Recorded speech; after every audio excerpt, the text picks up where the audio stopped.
We got everything you need on the spread. Michelle Beadle and I are battling it out. See who has the best top 5 for pop culture moments of the year. SlopRules, DeadPresPicks, your best Monday Night Football bets. BMatt has your anytime touchdown bombs. And again, if you want some World Cup picks, this is your spot. We are the spread. Let's run the tape.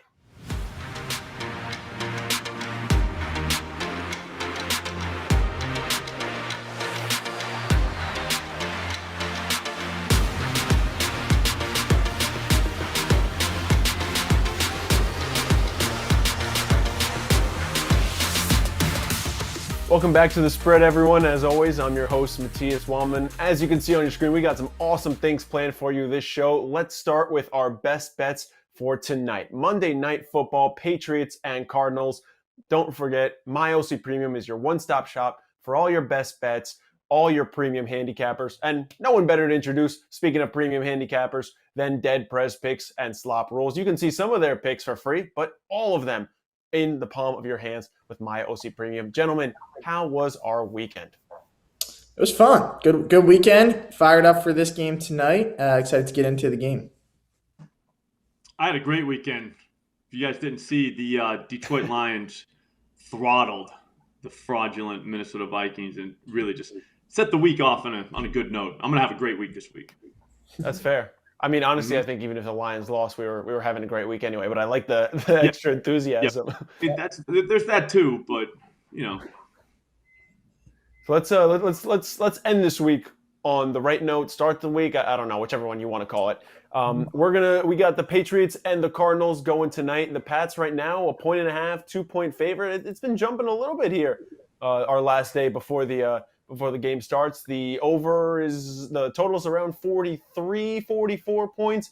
Been doing a little bit of jumping. I'm going to throw some numbers at you guys first, and then we're going to get right into your best bets. The Patriots, following double-digit losses at home, 12-2 against the spread. The Cardinals are 5-2 against the spread in their last 7 picks. So we've got some numbers pulling us each way. Matt, we're going to start with you. What are you rocking with tonight?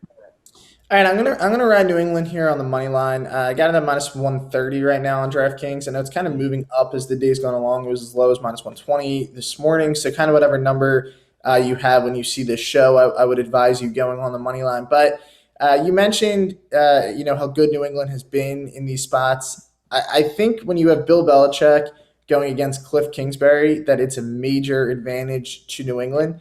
I think at this point in the season, the Cardinals have quit on Kingsbury. I think they've really quit on their season. There's essentially no chance of them making the playoffs. They would obviously have to win out, and everything would have to go their way with the Snares. I think mathematically they're still alive, but their season's over. Pretty much, yeah. The season's over, and New England wins this game. All of a sudden, they're back over 500, and they're fighting there for a wild card spot. So this game means a lot more to New England.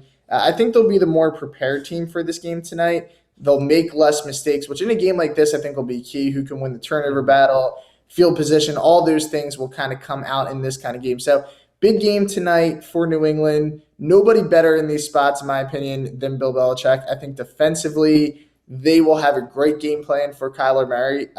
We've seen him struggle against some pretty lackluster defenses. Now you get maybe the best defensive mind ever coming into this game. It's going to be tough. And I actually think this line is suggesting New England because you see they're on the road and the line has continued to move towards them. If this was like a -2 line in favor of Arizona, I would be on the other side. But based off of this line, I think it's going to be a New England read in my eyes, and I'm going to trust the Patriots here to take care of business and get the win tonight. I'm going to go with Hunter Henry over 30.5 receiving yards. That's at minus 110 at FanDuel. This just feels like an absolute gift. Just for one, no Jacoby Myers tonight, right? Yeah. So none. So that helps us because there's a lot of mouths to feed New England, but one less is good. And if there's one mouth I want to get rid of, it's that guy because he just hogs targets. So there's that. And then the other side of it, though, the Cardinals cannot stop tight ends. If you look, Matt, ask me how many teams have given up more receptions to the tight end position. Okay, how many teams have given up more receptions to the tight end position? Very specific. 0. None. Not one. And guess what? You know what's even more fun about that? What's that? The Cardinals have played less games than everybody. They've only played 12 games. So there's that too. Like I don't think they know that the tight end is actually an eligible receiver. So it's not totally their fault. Like if they knew that, they'd probably cover a little better, but I don't think they know. But anyways, like I would think that Hunter Henry gets targeted at least 5 times given the environment. The game's inside, which is good for Mac Jones because we talked about it before. He's an inside cat. So if he gets targeted 5 times, that's the number I'm looking for. 5 times. That's happened 4 other times this season. He's gone over like 54 yards each time, except for once, and that was against the Bills last week. But the Bills cover the tight end well, and it was very cold. There was a lot of stuff going on in that game. It was windy, I think, probably really cold. It was in New England. So there's an easy excuse as to why he didn't go off last week. Now that he's inside against a team that can't cover the tight end, there's no chance he goes under this number. None whatsoever. No chance. No. As no of shot, right right now. As of right now. Yeah. A lot of things can change in a couple hours. And Mac Jones plays pretty well in warm weather too, so I kind of like it. I can get behind it. Yeah, no, it just feels too easy. Too easy. Here's how easy it is. If you look at the alt lines, on FanDuel, guess whose name you do not see? Who's? They're not giving you Hunter Henry. Hunter Henry. They won't give you an alt. They know. So it feels like a gift. Yeah, it's not going to be fun to watch. I'm more of an entertainment guy. I want to be entertained the whole time, and this is not the way to get entertained the whole time. I'll tell you that right now. This is probably going to happen on the first drive, so find a basketball game you like later or something if you're looking for a thrill, because this is not going to be a thrill. I thought you were more saying not entertaining because you're betting on, Mac Jones throwing to Hunter Henry, but I guess that's another conversation. Well, there's that too. But anything can be fun if you put money on it, though, Matthias. Fair. I have a question for you guys. I got a question for you guys because the total is around 42.5, 43.5. We're seeing it kind of hovering around there. The Patriots in 4 of their 6 losses have scored. There's been at least 44 points in the game, and the Cardinals in their last 6 games there have been at least 44 points. Does that feel like easy money, can't lose bet type thing? Always take the over if you have any doubt whatsoever. Let's go with the over. Just go with the over. That's the theory. That's my model. Says to take it. John will be mad at me. I would lean the under, but I'm not going to advise people to take it, John. I'm sorry. I'm just saying I would lean it because I think Arizona is going to really struggle to move the ball here. Okay. It's Monday night. There's no chance you want to watch this like rooting not to score. So it's a primetime game. You got to take the over. That's just how it works. A couple things I'm looking at here. Let me know what you guys think. Kyler Murray over 36.5 rush yards. I know we've kind of talked about the fact that he might struggle and it might be tough to, move the ball. But in a couple of games against Russian quarterbacks, Lamar Jackson, Justin Fields, they've both rushed for over 75 yards. I just think that this offensive line for the Cardinals is not going to be able to hold up against Matthew Judon and the rest of the Patriots defense. He's going to have to scramble quite a bit. And my other one is James Conner under 62.5 rush yards. I know he's been kind of trending up, coming off a bye week and everything, but kind of the same deal. I just think there's going to be nowhere to run the ball for Conner tonight. Mm-hmm. You were talking about the Kyler play. John made a good point. It almost looks too easy because you kind of take the guys who we've compared, like Lamar and some other mobile quarterbacks, and it's not a high number. I mean, he can get this on a couple plays. And they also have some – I mean, he usually gets a few quarterback design runs throughout the course of the game. Mm-hmm. So, I don't know. I almost think it looks too easy, so I would actually lean under on both of those guys. Great. What do you think, John?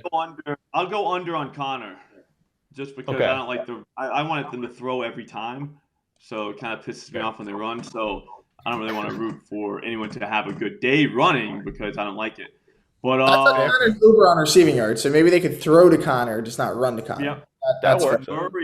Murray running feels legit. Like I'm trying to think, Justin Fields went off on him, but it's Justin Fields, and then Lamar did too. I mean, he had like 100 yards on him, so on the Patriots. So I don't know. Kyler's more of a scrambling type of guy. It seems like than more of a design running type. Exactly. But it's that's kind of hanging me up a little bit too.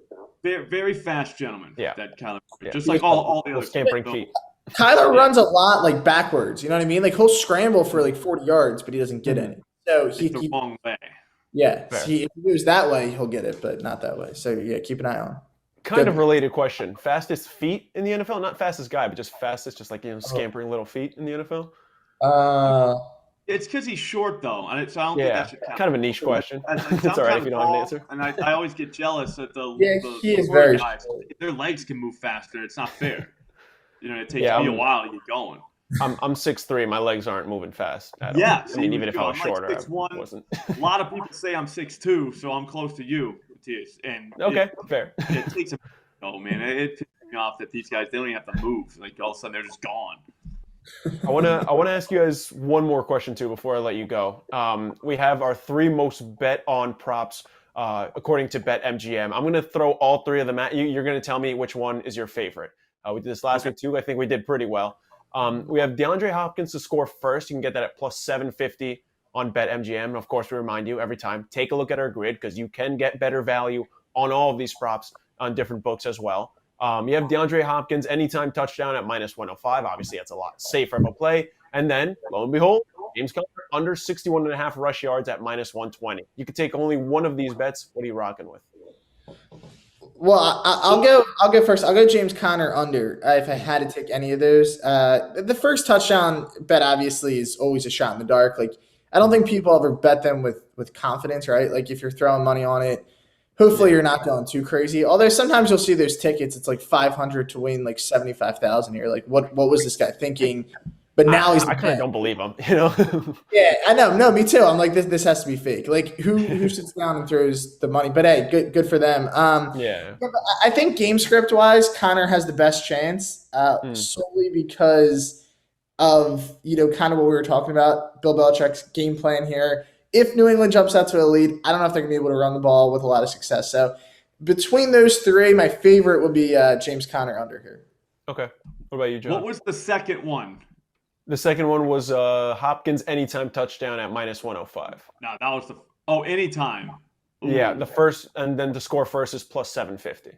Those are the 3 All most right, bet. this is just process of elimination. Mm-hmm. I don't like the touchdown score props at all. Like we should get way better value to score a touchdown, especially first. Like that's insane. Like I want like 1,100, 1,200. Like that's crazy. So I would have to lean the under on James Conner, literally for the same reason Matt was. I just thought, I don't want to, but process of elimination. We heard that. We heard it. Yeah, there was no other guess for me. Like I got stuck there. I don't want like any of them, but that one's the one I like the most. Okay. Wow. We all heard it. This is I can't do them. I can't. I hear anytime touchdown or just first touchdown. I'm like, yeah, I'm good. Yeah, fair enough. Well, we did well last week. We'll see how we end up doing on this week. Matt McEwen, John Hyslop, you can follow them on Twitter at SlopRules and DeadPresPicks. We are the MyOC Premium Roundtable. Gentlemen, appreciate you joining us. But we got to take a quick detour first here on the spread. I had a chat with Michelle Beadle a couple of days ago. It's been such a long year. So many things have happened, both on the basketball court, in the soccer field, any sport, and also in pop culture. There's just been so much going on every day, it seems like. So I decided to talk to her and see what are our top 5 moments of things that happened this year. Take a look at what we decided. We're back here on the spread with our pop culture analyst, our pop culture expert, our zeitgeist expert, Michelle Beadle. You might know her from FanDuel TV. Michelle, appreciate you hopping back in the expert chair and joining us. Heck yeah, I'm ready for this. This is all good pop culture right now. All right, so once we get to the end of the year, everyone likes looking back at their 2022, everything they messed up, their favorite moments as well. Here at OddsChecker, we decided we'll take a page out of Spotify's book. Let's go with our own Wrapped, but not for music. We're going to do it with our favorite pop culture and sports moments of 2022. And Michelle, we're deciding to do a draft for this episode of the spread. So each of us are going to have our starting 5 of most iconic pop culture or sports moments from this year, and whoever has the best starting 5 gets a gold star. We'll let the internet decide who has the best one. You all set? I like that.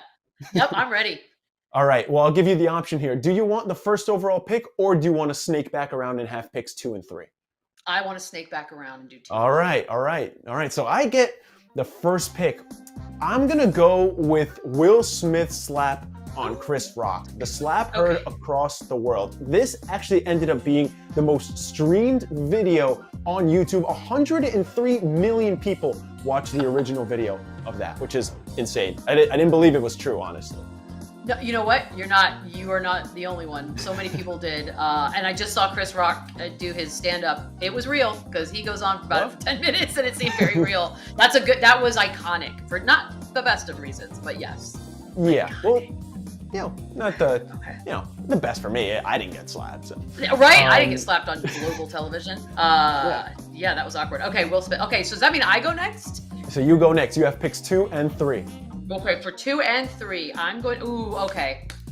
Well, you know what? I feel good about this. Number 2, I'm gonna go Pete Davidson, and you're like, Pete Davidson, what? And I'm just gonna say, Pete Davidson is the moment because I can't explain it.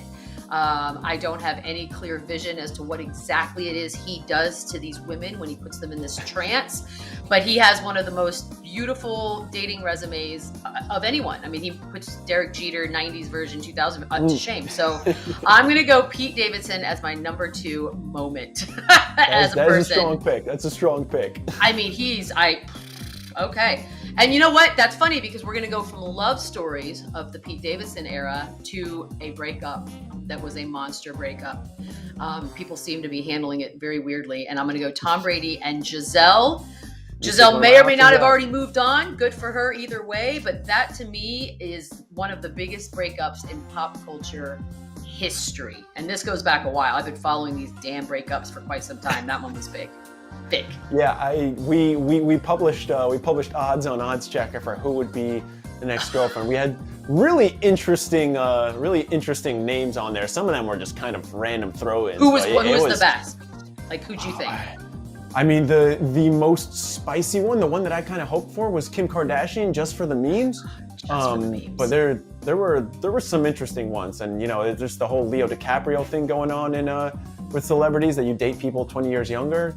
Hope we don't get a repeat of that, but hey, that's just me. I'm not gonna. The real male thing, my friend. The real male thing. I get it. I'd rather not associate myself with that, but that's a story for another time. Wise, so wise. Okay, all right. I feel good about mine. All right, so you have Pete Davidson 1, and you have the Tom Brady and Gisele Bündchen breakup for 2. For my second pick, I'm gonna go with Wordle. What I had completely forgot about, which completely took over the internet. I forgot that was this year. It has been a long year, Michelle. That was this year. That's crazy because if you ask me, I mean, I played it every day religiously and then I stopped, but that was this year, wasn't it? God, all right, these years fly by and yet seem to drag on forever. I can't explain it. All right, that's a good one. All those games. So I have Wordle. Okay. Yeah. Okay. I have. Did you do Hurdle? Yeah, I did do Hurdle. I did the whole 9 yards. I did Purdle for a while. I did the one that has the 4 boxes. I was all in and then I was all out. They know that. They know our attention spans are. Okay, so you have Wordle.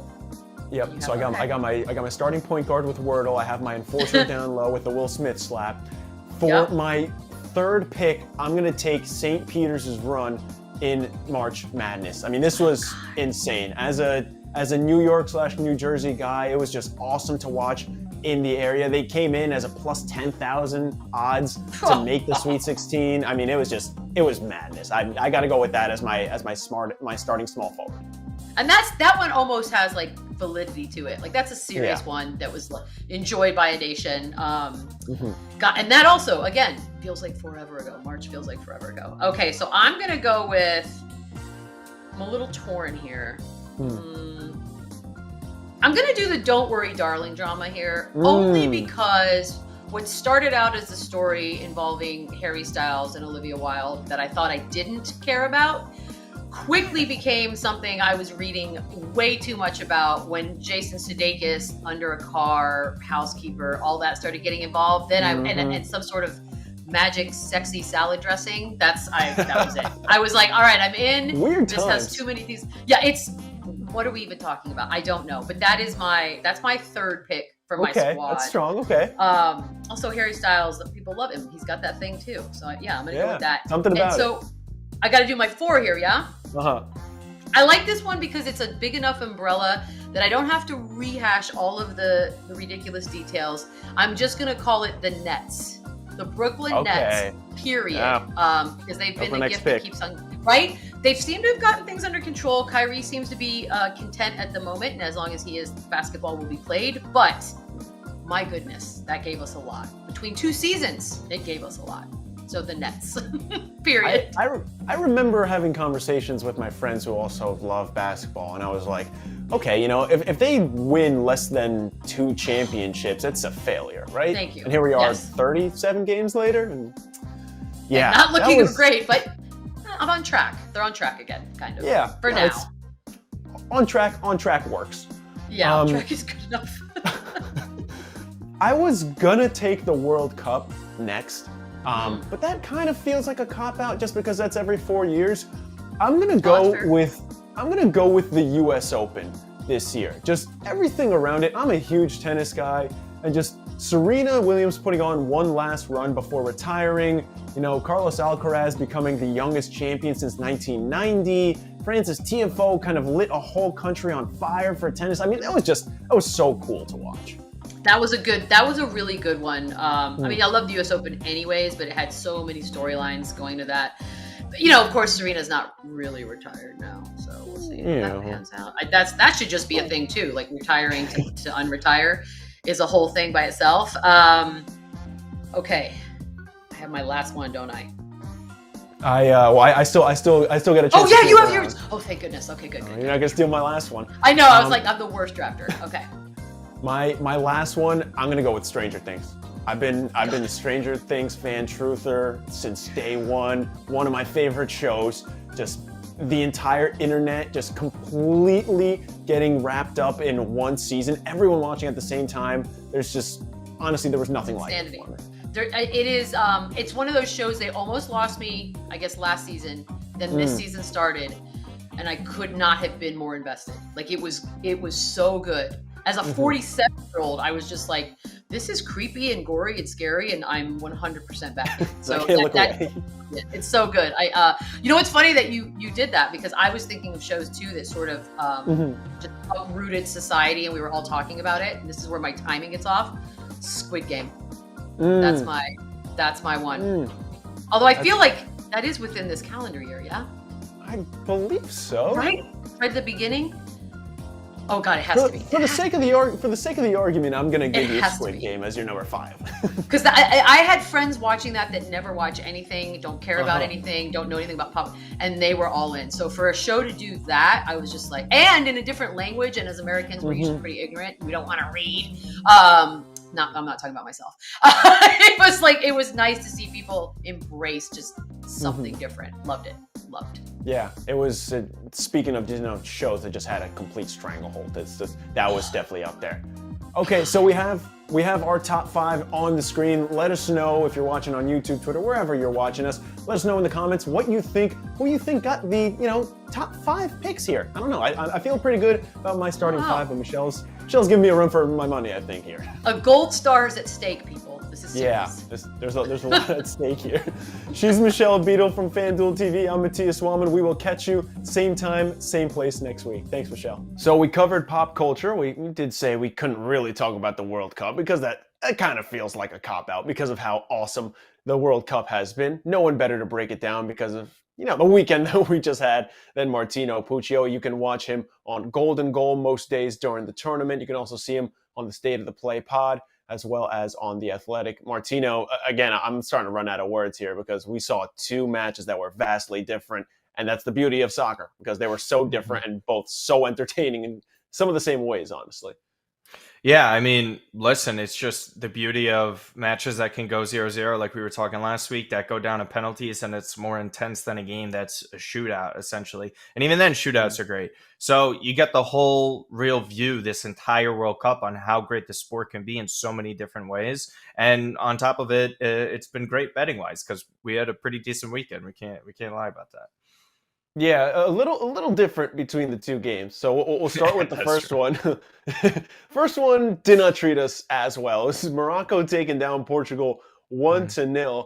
I mean, this is just the crazy variance you can see, right? Portugal coming off of just a thrashing of Switzerland, comes back against Morocco. We warned you last week on the show. We said Morocco's the real deal. They're not just a Cinderella story. They're not just going to eventually run into the juggernaut and just, whimper out, which I say that, but that might happen this round. But I mean, again, it was the same sort of formula. Portugal had so many chances. Morocco grabbed that goal. They sat back and they did what they had to do.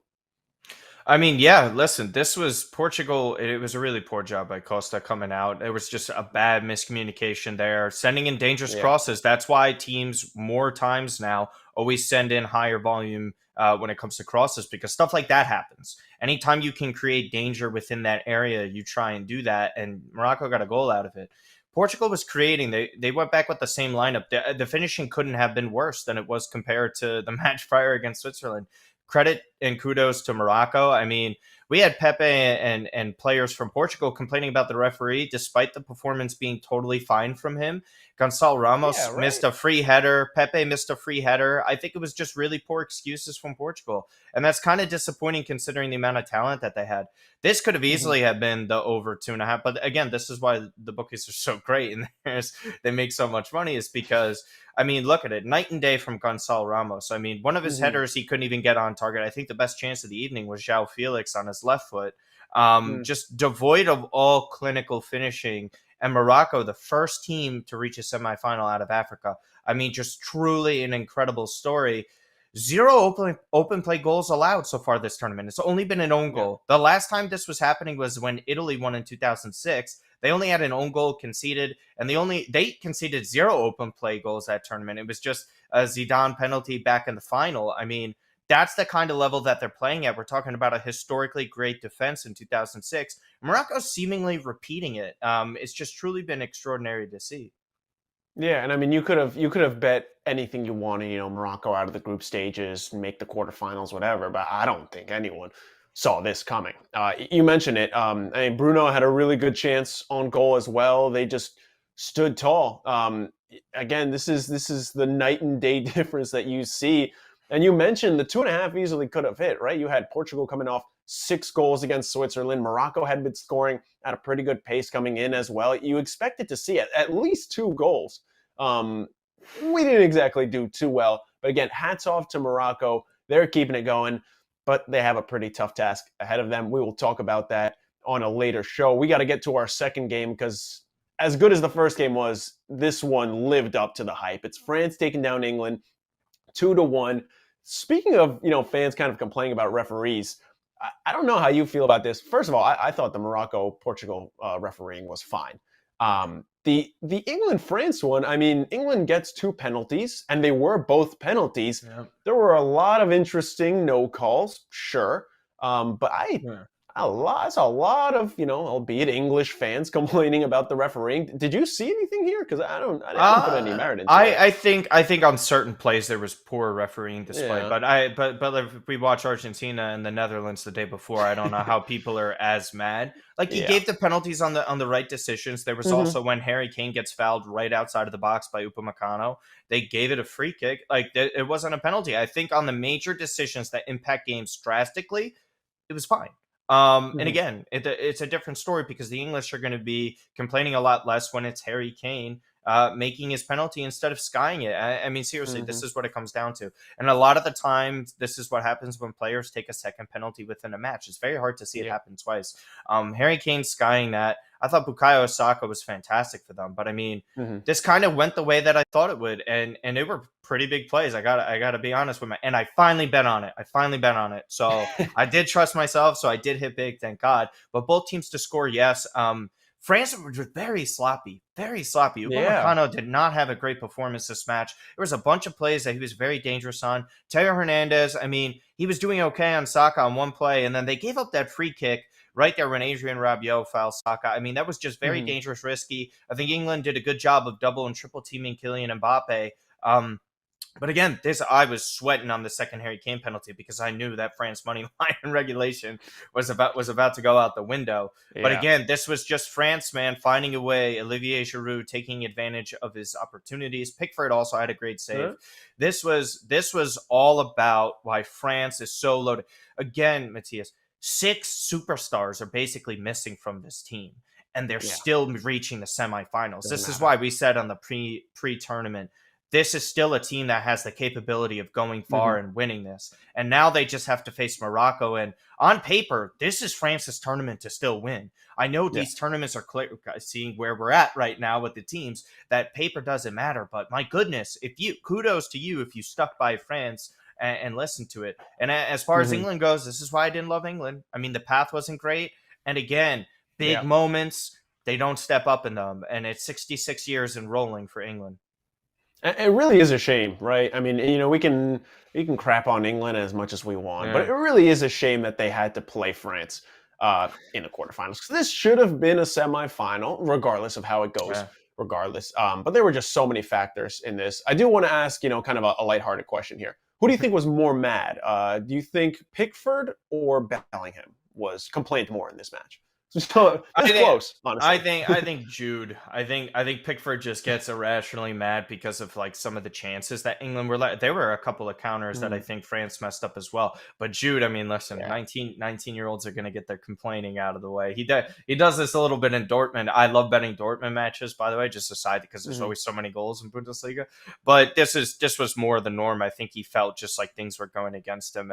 But that's the type of competitor Jude is, and I'm sure more people will find that out as the years come. But, I mean, I would say Bellingham for sure.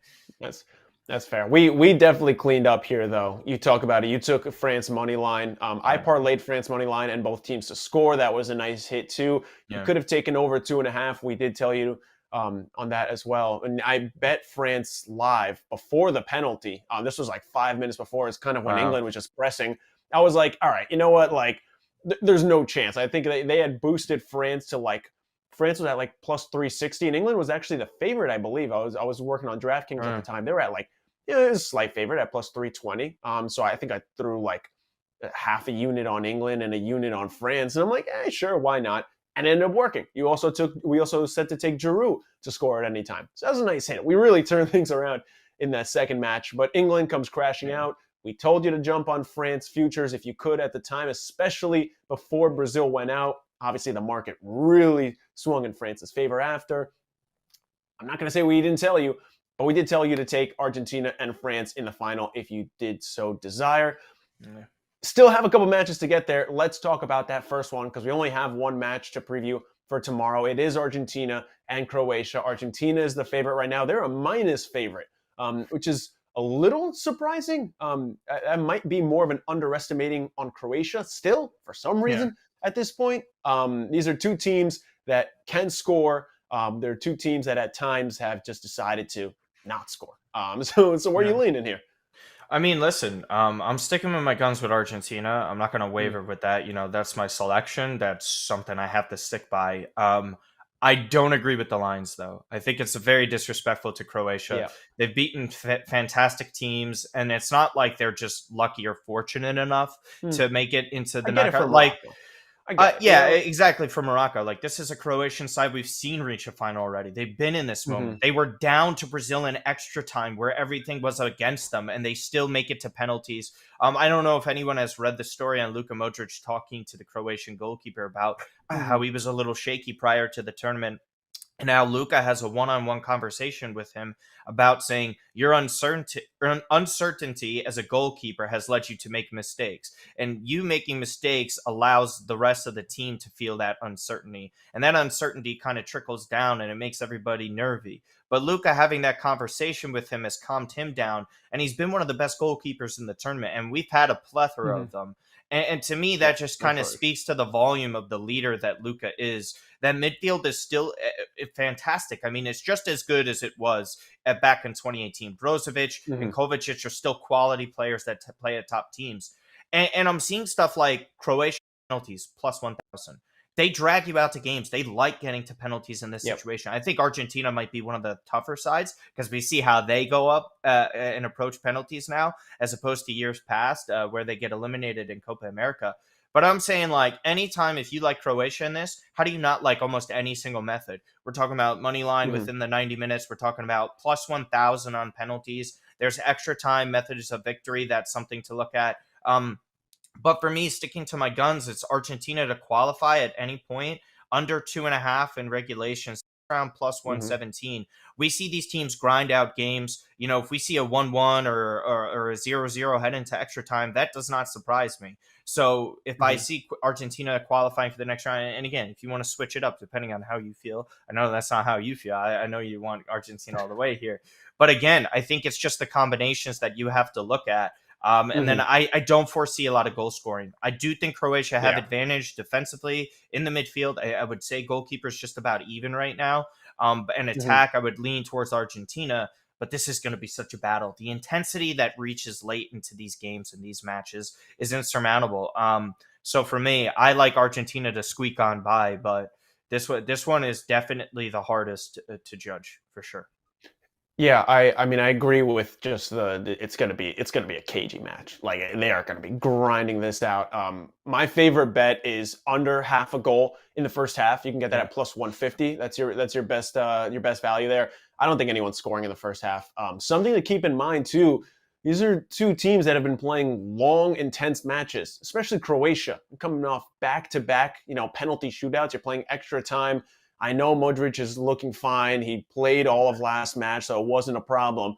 But this is just something to keep in mind as you get more tired legs. Martino, I wanted to ask you as well, because we talked about something to keep in mind before the quarterfinals, was maybe looking ahead to the futures. You have a little bit of a clearer path. Do you have any, advice specifically for this round? Because this is really the last time, unless you get sent off in the semis, that your yellow cards matter. And Croatia does have that advantage. You have Montiel and you have Acuna, who aren't going to be able to play for Argentina. Do you feel like that will sway anything? Because that's just a little less depth at that point. Listen, I would say anytime you don't have your main starter in there, it hurts you. But it's not like Acuna is something special. Nor is Montiel. I think all the very integral and important Argentine players that are going to be playing in this match are there. And I think that's okay, and that's fine for that. Acuna, I think, offers more going forward than some of their options. It'll probably be Tagliafico to step in. Not the greatest player in the world, and that's certainly like Croatia's fullbacks are light years ahead of Argentina's. But you never know in these types of matches where we're seeing these teams go. I think it just bodes well for combinations and where you want to place Croatia. Like Croatia to, win the World Cup, I mean, is plus 750. And again, if you want a rematch of last tournament, France in first and second in Croatia is plus 430. Hey, that's pretty damn good. Last time I checked, right? If we get that type of rematch, and I still think France would have the advantage in this, who knows? I mean, that would just be absolutely devastating for a country like Croatia to lose all three of their World Cup finals to France is just devastating. I mean, not all three. Sorry, they lost in the semifinals to them in 1998. But again, back to back. So again, narrative storytelling. But again, this one's it's so tough for me. It really is, because I'm conflicted with emotions and my actual pick prior to the tournament, and just seeing Croatia keeps on defying this logic. It's like, where do you think this runs out? And at one point, I guess it has to again. I don't know though. I mean, as far as Croatia goes, I think if you love them, you have your pick of the litter. Everything is on the table as far as futures, as far as single game plays go. If you love them, now's the time to just place everything and take everything everywhere, I think. Yeah. A couple other things I'm looking at. If you're bold enough to look at under 1.5 goals in regulation, again, I just don't think we see a plethora. And one I'm kind of taking a risk on here is under 7.5 corners, which you can get at plus money at plus 105. And look, Croatia's hit this in 3 of 5 matches, but all of those have been ones they've kind of just either sat back or they've been in full control. And I think this is going to be such a tough match between the two of them that no one is really going to have a plethora of those corners.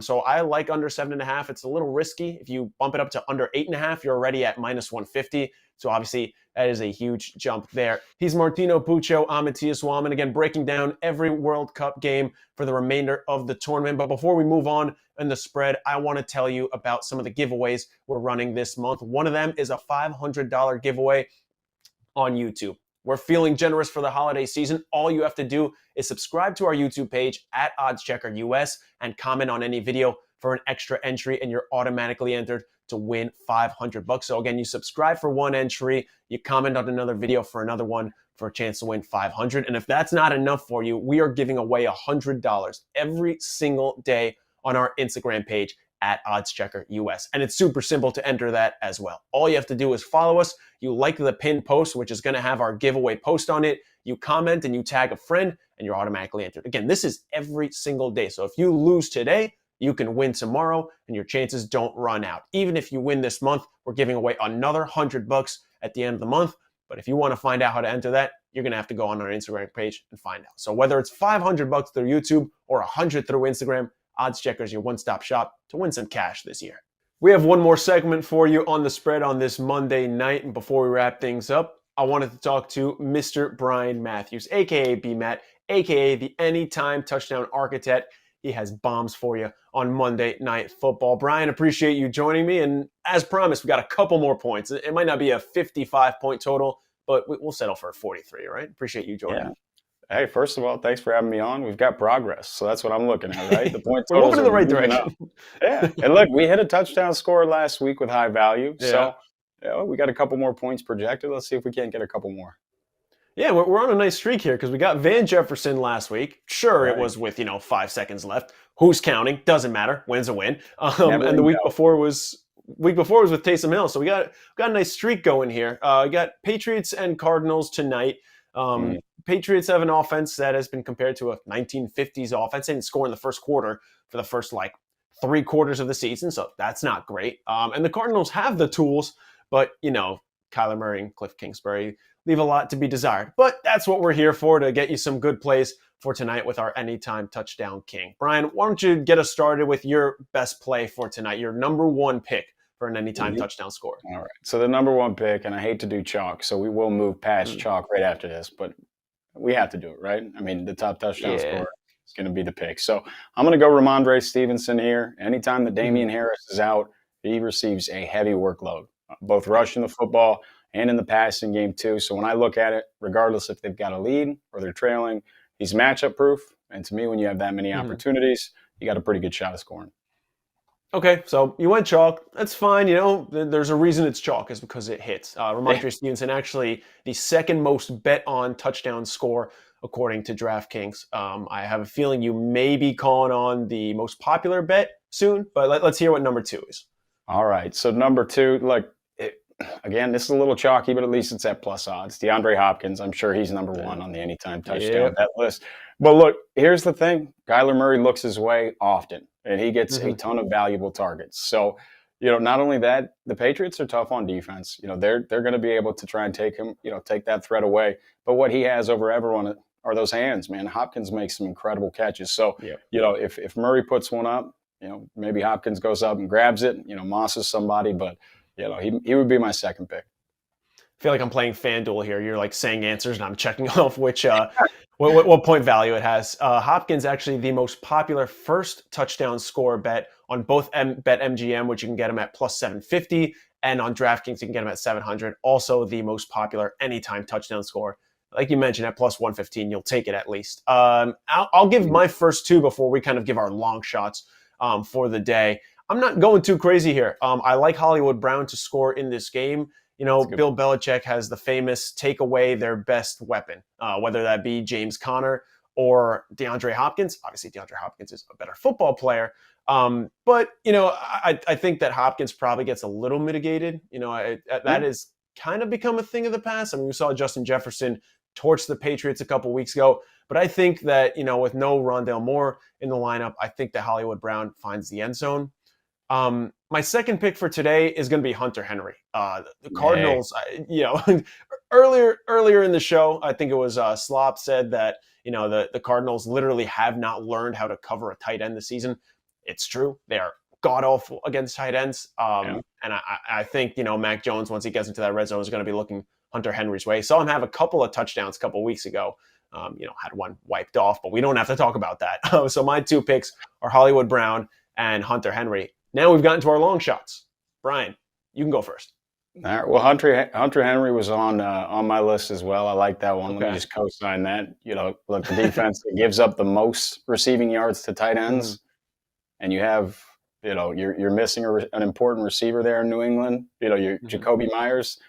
Yeah, might be a good call there. So, look, I'm going to say, since I picked chalk, now we'll move away from that.